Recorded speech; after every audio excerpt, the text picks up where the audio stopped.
নমস্কার সম্মানীয় প্রিয় কৃষক বন্ধু এবং ব্যবসায়িক, আজ 22 এপ্রিল 2026 বুধবার আপনাদের নিয়ে চলে এসেছি নদিয়া জেলার অন্তর্গত নাজিরপুর মার্কেট।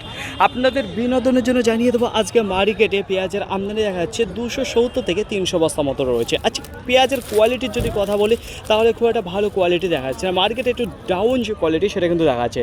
যেমন বৃষ্টির পরে যে পেঁয়াজগুলো রয়েছে সেগুলো মার্কেটে বেশিরভাগ দেখা যাচ্ছে, যে কারণে বাজার খুব একটা ভালো মানের দেখা যাচ্ছে না আজকে মার্কেটে।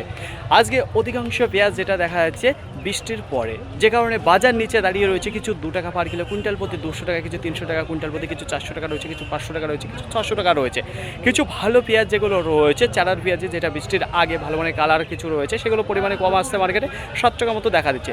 এবার যে বোনা পেঁয়াজগুলো রয়েছে কিছু 7 টাকা রয়েছে, কিছু 8 টাকা রয়েছে, কিছু 9 টাকা রয়েছে, কিছু 10 টাকা রয়েছে, কিছু 11 টাকাও বেচাকেনা হয়েছে আজকের বাজারে। দেখুন ফ্রেন্ড, বোনা পেঁয়াজের পরিমাণ কম এসছে ভালোটা, এবং চারার যে পেঁয়াজ রয়েছে সেটাও কিন্তু পরিমাণে কম এসছে ভালোটা। এবার কমা কোয়ালিটির যে পেঁয়াজগুলো রয়েছে সেগুলোই মার্কেট ভর্তি রয়েছে, তবে এখনও সম্পূর্ণভাবে ক্লিয়ার হয়নি মার্কেটে যত পেঁয়াজ এসছে দাঁড়িয়ে গেছে কত নেবে এই কমা কোয়ালিটির পেঁয়াজ। তাছাড়াও আপনাদের বলবো, কৃষক যে গাড়ি ভাড়া দিয়ে মার্কেটে নিয়ে আসছে এই জল দাগিয়ে হালকা বৃষ্টি খাওয়া পেঁয়াজগুলো, সেই বিক্রি করে গাড়ি ভাড়াটাই দিতে পারছে না।